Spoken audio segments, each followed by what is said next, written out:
It's been 779 days since I last posted a podcast on this channel. And that's okay. Better late than never. Better out than in, I always say. We all know Phoebe by now. She lives in Brisbane these days, and not too long ago I helped her move there from Canberra. It involved an epic 15-hour cross-country deluxe Uber ride. Today's podcast has a lot of standard childish humour from yours truly, but I also really like where the conversation gets to in the second half, even though the movers absolutely destroyed Phoebe's couch. This episode begins with drama. Hello, Phoebe speaking. Hello, this is Evan from Mobile Movelers. Hi, how are you? Good, yourself? Good. Just I want to let you know, guys, I need 1 hour, I'll be in each destination. Sorry, you're going to be there in 1 hour? It's going to be 1:30. 1:30, okay. Yes. Okay, well, let me just try and get someone there because, as I said, I wasn't meant to be there till 7. I'm in the middle of New South Wales. I'll call my friend now and get her at the storage unit at 1:30. Thank you. I've texted them all day saying, are you going to be there at 7:30? They don't give a f***. Ladies and gentlemen, welcome to Season 3 of the Darren Levy podcast. It don't really matter what you say. I ain't listening to you anyway. I agree. I tell you what, this SD card, though, if it corrupts again, it's not very slay of it. So. I don't think it will corrupt again. I think the reason why it corrupted before was because I'm just a corrupt individual. Yeah, I can agree with that. Having said that, right now, I'm not really feeling like I'm in a mood to corrupt. I'm in a mood to enlighten. Enlighten? Revive. I'm in a mood to revive, which is the opposite of slay. We're going to make Revive a thing. Revive and fuck bitches get money. New merch, FBGM. FBGM. Fuck bitches Get money. Get married. Fuck bitches get married. Ooh. Why is that not being discussed? Let's discuss it, okay. Fuck bitches get married. So you're going to fuck some random bitches and then you will inevitably get married. Technically, this does happen. Most likely to the bitches. I don't know. There could be a lot of bitches. But correct me if I'm wrong. That's what bitches want. What? To get married. Yes, absolutely. Can confirm. So it's not about fucking bitches and getting money, where like that can sometimes conflict interests. It's more wholesome. Fuck bitches get married. We're going to change it to... I'm still going to yell fuck bitches get money. But like, none of you knew. Well, you would have known if you followed me on social media. But I moved from the Gold Coast to Canberra and now I'm moving back to Brisbane. All within 14 months. Because why do 2 interstate moves in 14 months when you can do 3? So that's kind of the way I see it. Like, new is always better. More is always better. There's no such thing as enough. I know. Never settle. Just keep chasing the dragon and slay. And just continue to slay. Like, just always strive to slay. 100%. About a month ago, you were like, hey Darren, do you want to come with me from Canberra to Brisbane? It's about a 12.5-hour drive. To which most people would say, absolutely not, that sounds boring as fuck. But I initially said no, and you paid me $1,000. I'm kidding. When you replied yes, I was like, okay. I was like, quick, lock it in before he changes his mind. It was a confident yes from the get. Because over voice memo too. True. We don't converse in text. We converse in like 5-minute voice memos. Yeah. See, text and phone calls and FaceTime, that's a thing of the past. Not slay. If it's not slay, it's very much revive. What is a thing of the future is the voice note, because you can respond and send the message in your own time. It's a total pleasure. I have a lot of time for the voice note. So when I got this invite, I was just like, fuck yeah, it's an opportunity for an adventure. Haven't seen you since March. Yeah, March. It's been like 7 months. Yeah. It's a long time. It's not very slay. It's not very slay of us. How dare we? Wow, fuck bitches get married. So the outcome of this is about a month later. Yeah, you messaged me about a month ago about this, and I'm like, fuck yeah. I flew in yesterday at 5 p.m. We went for dinner at Jim and not Kathy. Susie. Why can't I? I don't know. Susie, I'm so sorry. I've told him about 15 times. I don't know. And also, Susie, if I called you Kathy last night, I'm really sorry. He knows your name is Susie. I've said it 3 times. Like, even when we were pulled up in the driveway, I was like, it's Jim and Susie. And I was like, yeah, cool. Jim and Kathy. Gotcha. Yeah, gotcha. Anyway, had dinner, strangers to me, but friends of your dad's, and just like top 5 dinners I've ever been to. And I don't mean that in terms of the food, although the risotto that Jim cooked us was lovely. I mean that in terms of the company. They were just like, obviously like super hospitable and lovely, but like up there with the most interesting conversation I've had. And I realized this on the plane over, because I sat next to a pediatric nurse and we had this like very, very interesting conversation. As much as I love like the funny Uber rides and having banter with people, not stuff. With things and objects. Darren actually stands at home and he's just like, there's like a stuffed toy in the corner. He's just like, he's like, you know, in The Sims, how they're just like standing there, they're like... Yeah. No, I just get genuine energy from having like really interesting conversations, which is why I love this podcast. So yeah. As I said, and I'm going to give you the compliment again, and this time you have to actually take it, because the second time I've now given it, is one of the things I love the most about you is when you ask questions, like you're in a conversation, you ask questions that really show that you're thinking about what's being said, and you're like, I know that's really deep, and they show how much you care and you listen and you want to know more. And it's like you're one, like my favourite qualities about you. Wow, thanks, Phoebes. You've never heard that compliment before? I appreciate it. No, well, look, that you paid me that compliment before, and I didn't really accept it before. You didn't know, you were like, heh. I can't remember, I made some inappropriate joke. It was probably a dick joke. It was probably a dick joke, but no, thank you, I appreciate that. But I genuinely like... Moo. Okay, let us explain. We're gonna go on a couple of tangents here. So, first of all, we'll do that first. We are doing a game that when we're driving, if we come across an animal, or we see one, we have to stop whatever we're doing, whatever conversation we're having, and make the noise the animal makes, and then just keep going with conversation. So if we do break off mid-sentence and just kind of make a moo or a bah, please don't get We've been trying to figure out other animals. We've only had a rabbit, and we were unsure about the rabbit noise. So leave your best animal impression in the comments below. No, and help us know what a rabbit makes. We did a snake noise as well, but that was actually a tire. So yeah, and also if we spot roadkill, we don't make any noise. It's just silence. We pay our respects. Also, you were coming up real fast on that car. Were you a little bit nervous? Yes, I was. Yeah, so this is Phoebe's car that I'm driving right now. And look, I'm very comfortable behind the wheel. But it's a big car. Listen to that baby purr. It's not like the Mazda 2 that's like... But at least I put my foot down there and we actually sped up. In the Mazda, we'd still be going 30. And our 14-year-olds are saying slay, slay, slay. So I'm like, all right, I got to keep up. The amount of slays I had on my goodbye card from my staff, I was counting. I was like, oh my God. There was a running joke with... Their staff were trying to get me to say slay for the best of like 5 months. And I didn't say it because it was hyped up so much. Yeah. It became more awkward. So I randomly started dropping it in sentences, and it was just weird. Yeah, because I'll tell you why. Because it's a fucking weird thing to say. Like, it's a bizarre... I feel like such an old bugger. So like, just kind of... The youth of today... Just say something normal. Yeah, say what you mean. But it, you know, look... Slay. But yeah, we'll get used to it. We'll get our heads around it. Yeah, eventually. Slay. But anyway, so Jim and Susie, that's what Jim you and say. Susie. The noticeable thing about that dinner, and this is something I was like journaling when I got into bed. I just like wrote some notes on my phone because I didn't want to forget it. Was one, their hospitable. Is that a word? I don't know, but we'll just roll with it. One, they're hospital. and two, just like the stories that they had to share. And I'm not going to go into details about it because it was like, you know, it was personal, yeah. It was an intimate dinner and private and personal conversation. But I want to have like go-to stories. You know, like, do you have go-to stories? Like, what do you mean? Like dinner conversation go-to stories. Not particularly. I like to kind of roll with it, like how totally. But like, you know, for example, just to let me add a little bit more context. Like sometimes people go, "Oh, what's your craziest Uber ride?"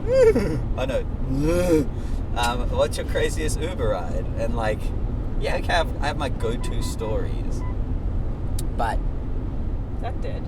No, it's just lying over.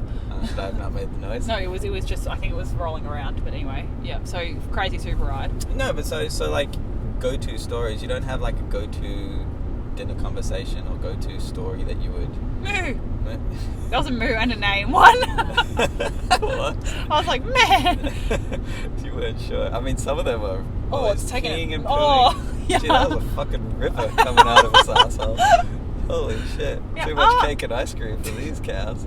They're cute little cows. Big dogs. Yeah, I don't really know. Like, I'd say it's more, it appeals to the person. I'm very like, as we were talking about black and whites yesterday, of being like, of knowing, you know, almost like right and wrong. I don't like to think that there's one or the other. There's so much grey area and everyone is so different that I don't really have a set, oh yeah, and so this is my go-to dinner story. It's more of a, I'd like to know more about them and then trickle it that way. Generally, I'm the same. What are these, ducks? Whack, whack.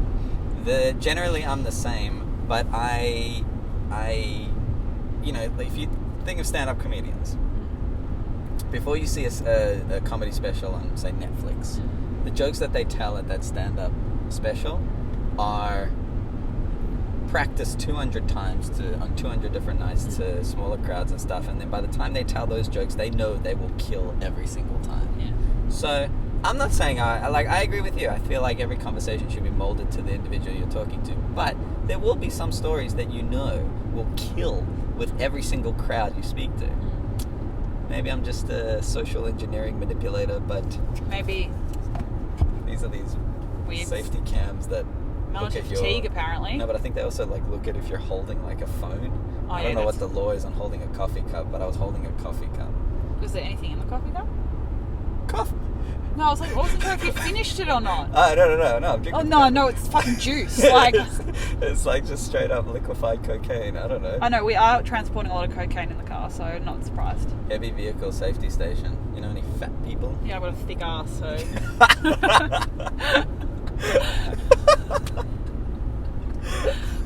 Fuck bitches get money. Fuck bitches get married. There's a reason why we're moving. What is it? 3 states in 14 months. 7 or 8 times in 18 months. 7 times in 7 houses in 18 months, and 3 states in 14 months. You're a proper nomad. I know. I tell you what. Why live in a house for more than 3 months? Just keep it fresh. New is better. Yeah. Yeah. Gotta keep it funky and fresh, you know. So change your scenery every 3 months keeps you on your toes. Yeah, I think not only I think is that reasonable, I think it's practical. So practical. I have so much savings. I'm fucking loaded. Cool. I am not. Literally every time I have some form of savings, I'm like, ha ha ha, move. That's how I make friends too. Hey, I'm rich. No, very fucking heavily sarcastic. Yeah. I am the opposite. Broken famous. Not famous at all as well, but Yeah? No? Yeah, I don't know. I tell you what I'm I've interested. seen you around. You've seen me around. I've seen your foot pics. Hey, you that girl from TikTok? Are you that girl from OnlyFans? Yeah, I am from OnlyFans. Yeah? My toes got a lot of views. Yeah? They're sexy toes. Yeah? How much you charge per month subscription? Wouldn't you want to know? Yeah. I'm a potential customer. This is how you treat your potential clients? Yeah, it's like $60 a month because it's premium foot content. That's a lot of money. But I'm in the top 1% of Australian creators right now. Last year, I wanted to move to the Gold Coast with my partner to just to be closer to his family. We'd miss, like babies being born, we'd miss birthdays, we'd miss engagements, and we're like, you know what, we want to live on the Gold Coast, and why are we continually getting stuck in Melbourne lockdown? So let's just go. So I moved from my parents' house to his house to not fully moved in, but to see. I stayed there effectively 24/7 to see if we could live together before we moved fucking interstate. Sure. So did that. Then we moved up into his brother's house on the Gold Coast until we found a property. Then we found our first property, and then we moved to a new property because it was a bit too far out from his work at the time. And then we moved to Canberra in January for work. Mm-hmm. I got offered a really exciting position down there, so we thought, why not? Let's give it a crack. Moved down there and lived into I'm not going to say the suburb I lived in, but that house. And then I moved again to Greenway. Yep. Oh my God, I've just said where I lived, but I lived in the south of Canberra. I'll mute it out. I don't live there anymore if they want to go. I lived in Greenway ACT, 7/6 Ellison Harvey Close, if anyone wants to go look. Lived Apartment 2A. lived in that place. Now I'm moving back to Brisbane, and I am putting all my stuff in storage. So that's 7. And then when I find a property in a month or 2, I will have to move everything out of storage again. True, I didn't actually factor that in. Yeah, so this is the best thing. My stuff's actually arriving there in 15 minutes. So if I get a call, guys, I'm so sorry, because one of my best friends, Georgia's, had to go to the storage unit. Shout out to Georgia. So, well, let's check if she's found it. Fuck bitches get married. Fuck bitches get married. Slay. That's very revived. I've said, have you found it? Haha. Let's hope she's found it. But yeah, so that's why I've moved so many times. And just keep it fresh, keep it funky. Why not? How you feeling? Like a bit surreal, a little bit nervous. I feel like I've just been kind of like pushing through everything to get to this date, and then it's here, and I'm like, holy fuck! I was like, everything is fucking happening right now. Like when my stuff when the truck came to pick my stuff up, I was like, oh my god, this is happening! Like they're taking my stuff. I was like, holy shit! And then I slept in the house on the floor on the last night by myself, and I was cleaning the house. Like I didn't pay for a bond clean because it was just too expensive. Right. So I paid for it. I did it myself. I steam cleaned my carpets myself. Yeah. And I just all of a sudden started to get really overwhelmed. But like I don't know, it's just excitement now. Like again, it'll be weird when I get to Brisbane because I've been dreaming of it for so long and wanting to be there, and then all of a sudden I'll be like, oh my god. Fuck, I've done it. There was a thought last week where I was like, I actually don't think I could do this alone. I'd packed a lot and stuff like that, but it's obviously very isolating to sit in a state by yourself and then pack up the life that you'd built there to attempt to stay there long term, and it just didn't work, and you need to pack up everything and move again. Yeah. But this time alone. And it was because moving itself is stressful with a partner, but then so doing it alone is not. I don't know. It kind of all hit me. Yeah. No, I was getting, I guess, like the updates along the way, but I wasn't on the ground. You've been getting all my updates. I've been getting all the updates, with our voice note communique. As much as I was getting updates along the way, I wasn't there physically with you, like in the trenches. And that's a large reason why I wanted to join this adventure from Canberra to Brisbane, because I like being part of life changes or just milestones in people's lives, because I get to feed off the energy, and this is kind of fun energy for me to feed off, because it's, from what I'm gathering, it's like a level of like excited nervousness, which is good. But it's like net positive, right? It's positive. It's not bad nerves.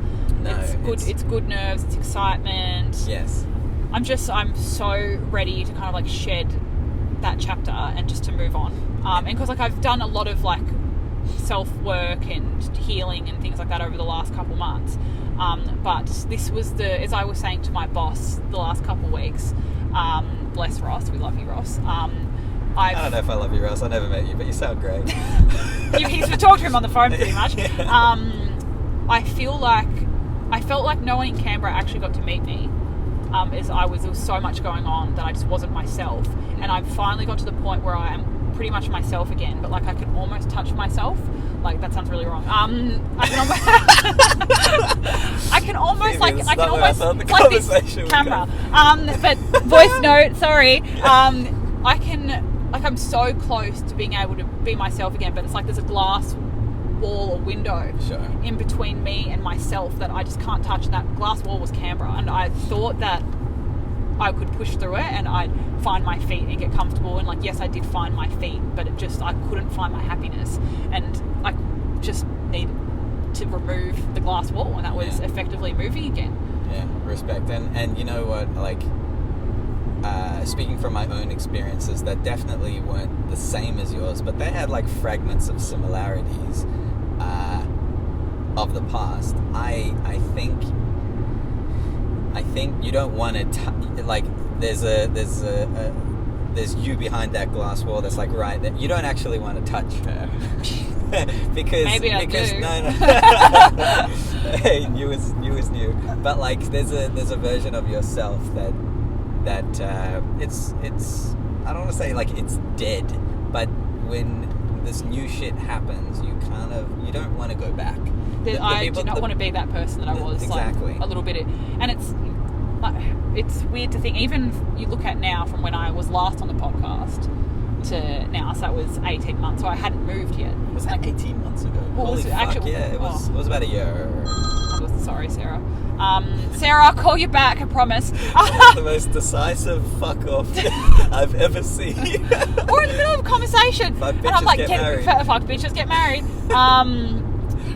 Yeah, it's Slow. like I was not only in a different place mentally, physically as well. I look extremely different. Like I'm, back to natural hair colour, not for long. My nose is re-pierced. Carpets match the drapes. Carpets match the drapes. We've spoken about that. She's pale as fuck because I haven't lived in Queensland. But I think even like there's these physical changes mentally, and I would say I'm a completely different person to who I was 18 months ago. So I was looking after my mum's puppy. Bella, little Bella. baby Bella, the French bulldog, little Frenchie. And I was looking after her for about 4-ish days. And she was used to my mum. She was still a new puppy. She was like, I don't know, she had been home maybe for 2-ish weeks, and then I had to look after her for about 4-ish days. And when I started looking after her, she fell out of like the rhythm that she had with my mum. And there was like, she was peeing and pooing like when she wouldn't normally pee and poo and just like randomly over the house. She was like pretty good with the potty training, and then with me was yeah, she was like, I was just like, what the fuck, I thought you knew how to pee on the puppy pad, what the fuck, Bella? But the longer I spent with her, there was this very noticeable, like, for lack of a better word, just like growth.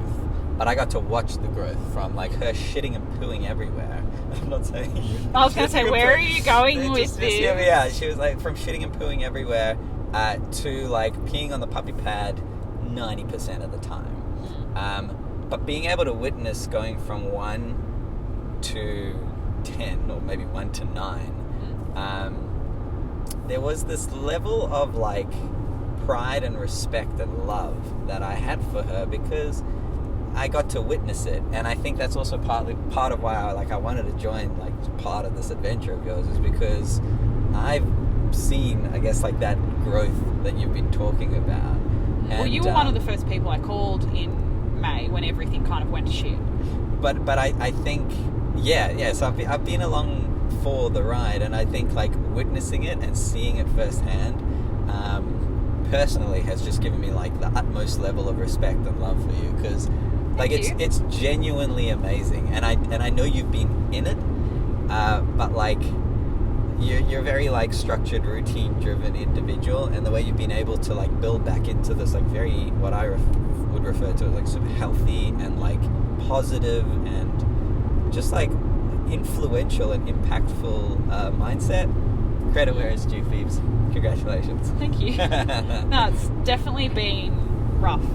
Like I won't even put that lightly. Like these last fucking 4 months of my life has been the single hardest 4 months I've ever had, and that's speaking from, I've had some shit in my past, and this was just like next level. And I'm not going to go into detail about what happened or why it happened. I think it's pretty obvious to kind of piece together what actually has happened if someone follows along well enough. But yeah, just I'm proud of myself. There's so many things that as well I've learned about kind of like healing and the best way to go about things, and then who I am as a person, what actually makes me happy, and what I want to do with my life. Like I wouldn't have been able to do that without this. And we've had this conversation about being put in pressurized situations and then growing from that. Yeah, that's what I think this last 4 months has been a test to push me to kind of grow and figure out who I am and what I want to do. So also, sorry everyone if I keep looking at my phone, but my stuff is meant to be getting delivered and I have 1 bar, so I'm like really stressed about it. I think that's the tough part, like when you got a friend that's, or a family member or whoever who's going through something and they're by themselves,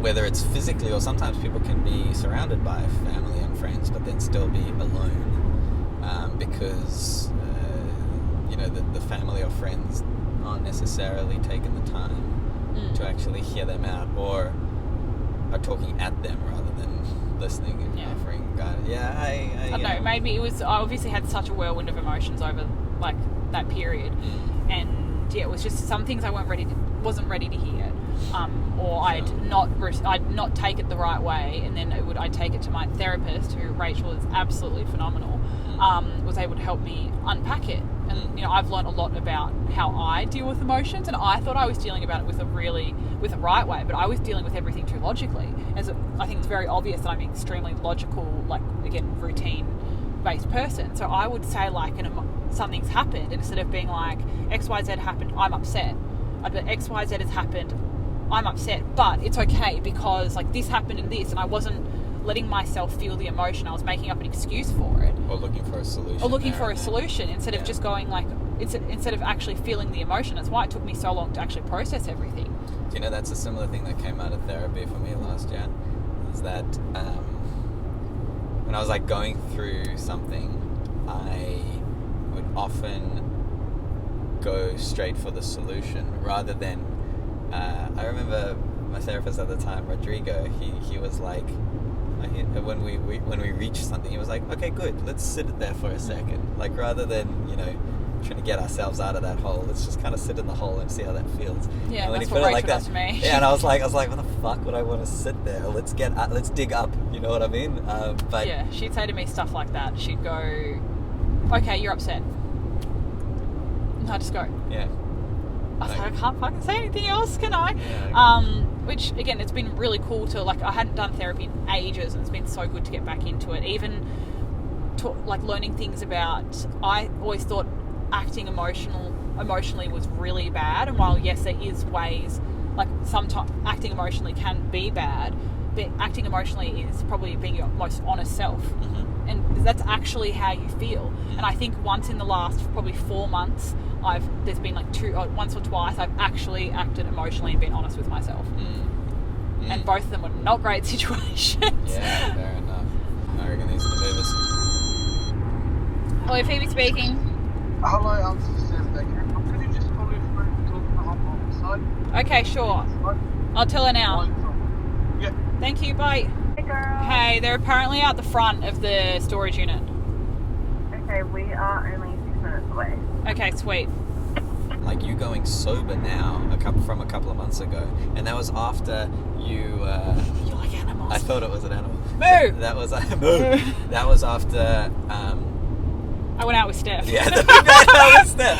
Yeah, literally. And, like, I love to go out with Steph, but Steph and I go, like, and because I was obviously not mentally 100%, I went fucking all in. And when I mean all in, Steph and I shared a bottle of sparkling when we were getting ready. And then we went to a cheese and wine bar with two of my friends, Tyler and Nathan.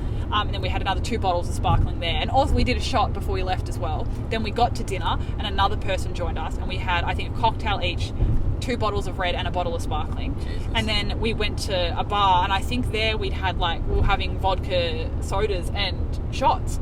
And so I was so drunk that when I woke up the next morning to take Steph to the airport, I was like, I feel fine. And it was because I was still drunk. I love that, like, there's one night out with Steph, and that was enough for the next 6 months. Oh my God, bless Steph, I love you, but holy fucking shit. That night took me so long to recover from. And that's like, I woke up and I was just embarrassed. Like, as well, because drunk Phoebe, previously, when I was at my worst, I used to start arguments, or I'd, like, call or text people and delete their number, or delete the messages, or delete the call log, because drunk Phoebe doesn't want sober Phoebe to know. I was like 2 alter egos.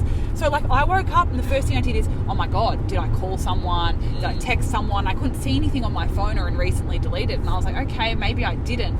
And everyone was saying, no, you didn't. Don't stress. But, like, I had a sense that I had. I was like, fuck, what have I done? So I had, like, a full meltdown about it. And I was like, well, if this is how drinking makes me feel, why am I doing it? Like, it's obviously, I love, like, Tyler, little angel, she got me a bottle of Cafe Patron, can't get it out, it's stuck. Delicious. I'll drink that when I want to do 6 months at least. I'll drink it for you if you need. No, it's mine. Shut the fuck up. I don't know how I still Tyler. got your gin. I don't. Yeah, I know that thing killed me. I don't know. I just don't like drinking. But there's so many other vices. Like, for example, we could call social media a vice. Totally. I've completely cut the cord on that. Like, today we're gonna jump on Instagram and do an Instagram live, but I haven't had Instagram for probably about a month and a half. Not meaning I've deleted my account, but I've deleted the app from my phone because I was just noticing that I was becoming, again, addicted to scrolling, addicted to looking at things that I really shouldn't have been looking at, and it was just upsetting me. I was like, why am I putting myself in a situation that's making me so upset? Because I like, just get rid of it. Yeah. And even I've like seen such a change since then because I'm not doing fucking bullshit. And I think that's the crux of it. Like, you notice yourself beginning to go in a certain direction, and then you readjust course. I don't think we can ever be completely at balance, but we can at least kind of like catch ourselves before we go down like a bit of a rabbit hole of addiction. Yeah, I can't 100%. use the word in the same way that you might be able to use the word, and vice versa. But I watched the Demi Lovato documentary the other day. She now, after her OD and has recovered and things like that, still dabbles in like having a glass of wine and smoking weed every now and again, and because she knows that she can control it to that point. Yeah, which is what a healthy individual is able to do. They're able to not balance it, but like catch themselves before they fall. Yeah, I hope one day that I can drink comfortably again, like, go out for dinner and have a nice drink. And like there was in the last two years, or prior to this, so let's say I'm going to say January 2021 to the start of this year, I was really proud of my drinking. Like, I was starting to go out and I could... Hello. Hi. Hi, doll. How's it going? We have gotten to the storage shed, and the men are just unloading their truck for you. Oh, great. I've just sort of noticed your couch. What's happened It's to got some stains and tears on it. Are you serious? Yeah, and I know you got it just like the other month. Yeah, can you take some photos and send it to me? That's it. Yeah, I've taken some photos, but it's not looking good. If we need anything, we take responsibilities for it. Okay, thank you. I appreciate All it. good? Yeah, I'll send it through now. What did he say at the end there? We take full responsibility. Is that what he... Yeah. Alright, put your money where your mouth is, little bitch. They fucked the couch. Well, I mean, I hope they didn't The couch is already... fuck the couch, because I would have wanted if... Yeah. Let's sign off on the audio. Okay. Bye.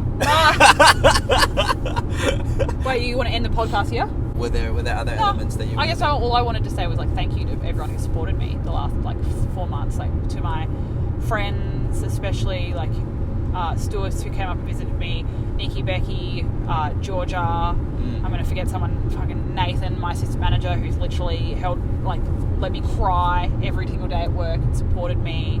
To my family who've been incredible, to you who've literally, you've listened to my 5-minute voice recordings on the daily, you've listened to me cry, you've supported me through everything. Yeah, you've been such a fucking incredible friend. And then I guess like the last person is actually him, because I wouldn't have grown without him. I doubt he's going to listen to this in all honesty, but yeah, thank you. I cherished the 2 years we had together, and good luck.